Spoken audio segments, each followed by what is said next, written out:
Hello again, CandyLab fans. Today we have the old ambulance here. You can actually, it's not old. You can still buy this off their website, I think. But this one here says longer, lower, yet no decrease in headroom. Solid beechwood ambulance, 70s. Everyone stay calm. Help is on the way. And so those are 1970s ambulances. Cadillac. Maybe that's an Oldsmobile. No idea what that is. Leave a comment if you know what that car is. Yeah, it could be another Cadillac. I don't know. But you'll notice this one's got these two giant red lights, like the one on this, I think.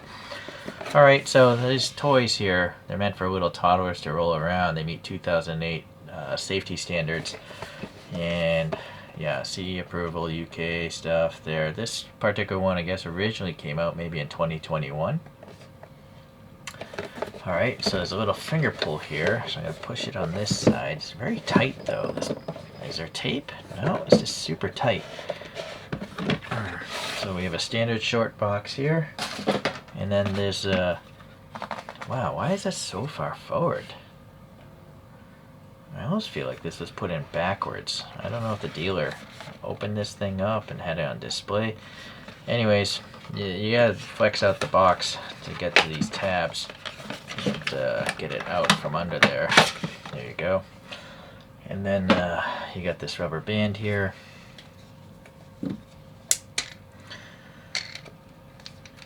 Yeah, I do feel this was supposed to be this way or not. No, maybe I'm wrong, because look, there is an arrow forward there.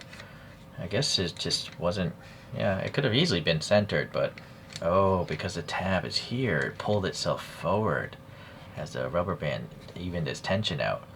So I kind of feel like this cardboard could have been designed smarter. Maybe this thing should be more in the middle, right? If it wants to even out. Or maybe they have a couple different grooves for the elastic to go around. It's not so important, but... Alright, anyways.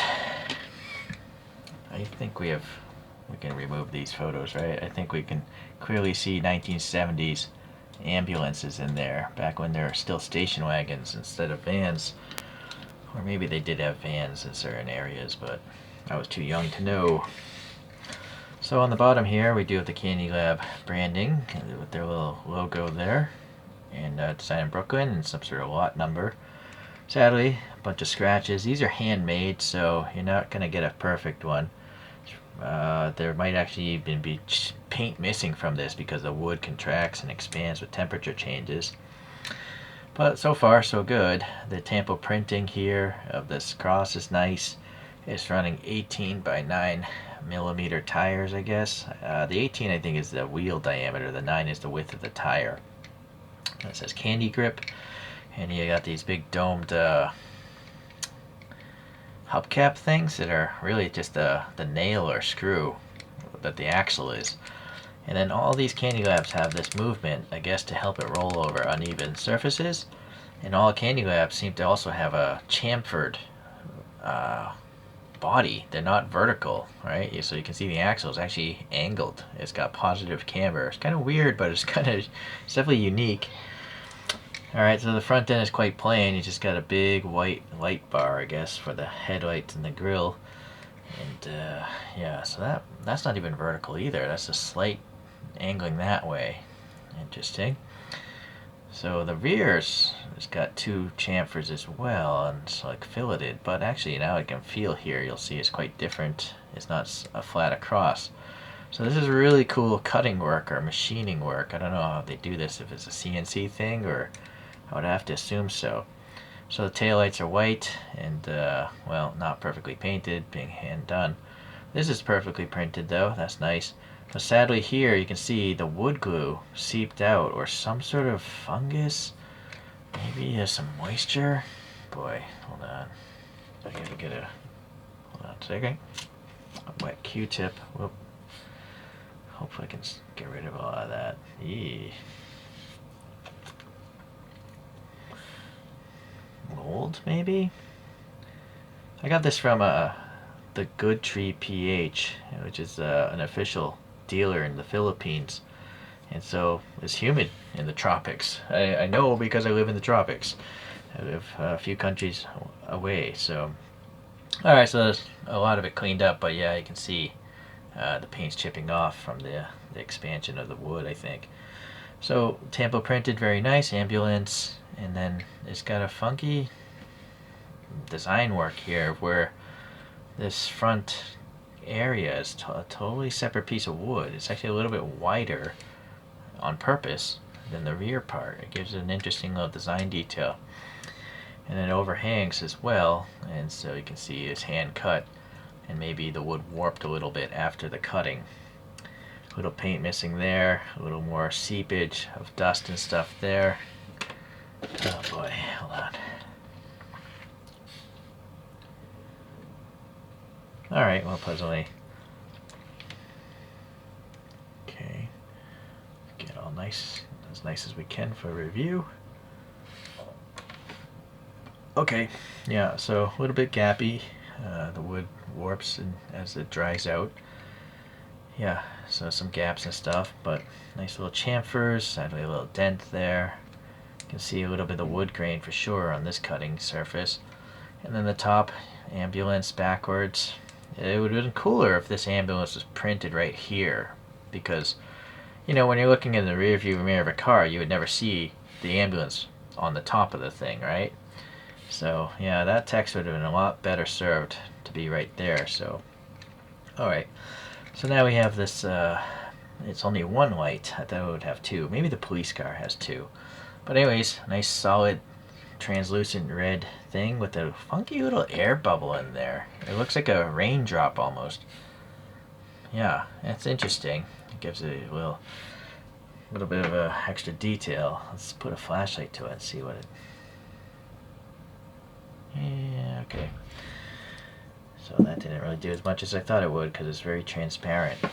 If it was a little more cloudy, it would bounce the light around more, but yeah, a little bit scratched up top as well, and a little bit of a cooling sinkhole.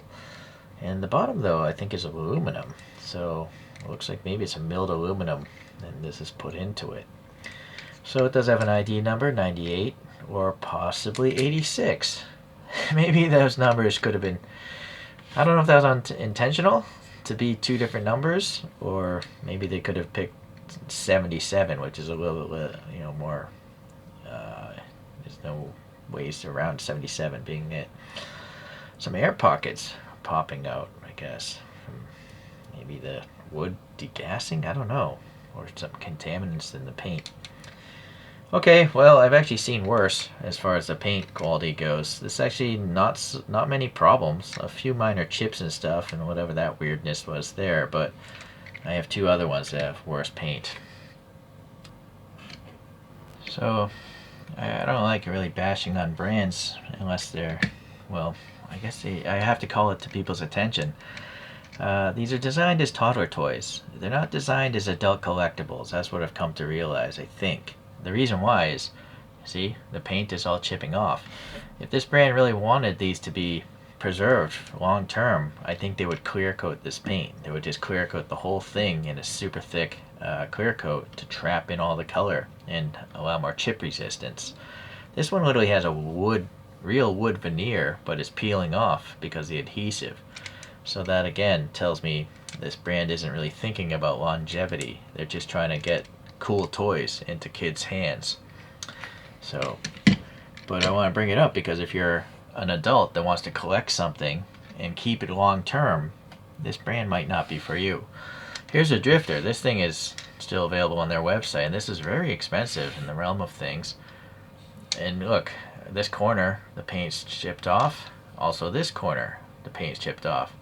Now just the location of where this one's literally instead of a steel plate. There's just no way this could have been abused by someone else. This is literally just the design problem of painting wood. It's so brand new, you're going to run into these issues. Alright, anyhow, they're still really cool, and I do like them still. I just have to accept they're not going to be perfect even when they're brand new. This one has a magnetic little surfboard, which is kind of neat. This one is called the Woody Redo. Alright. And then this is the Drifter X. It looks definitely like a Land Rover. Very neat. Let's get those out of there. I almost forgot to even show you how this rolls. It's a rolling toy. I don't really play with these things, so if I'm gonna roll something around, it'll be a play forever toy. But yeah, you can clearly see even with the cambered wheels, it rolls pretty well because the thing is so heavy, being solid wood. Alright, so I pulled up a 1970s scene, and I do love that lady's hair. So this is the scene apparently before a mafia hit went down, and then this ambulance would show up later to clean up the mess of the mafia. Alright, mafia, please don't come after me. It was just a joke. Alright, well, anyways, it's cool. I like it. I like the little design variation here of these panels, how those two meet, and really the tail end, how you have 6 different surfaces on this tail end because of the way they machine those fins on the back. Okay, well, thanks for watching. We'll see you the next time we do a Candy Lab.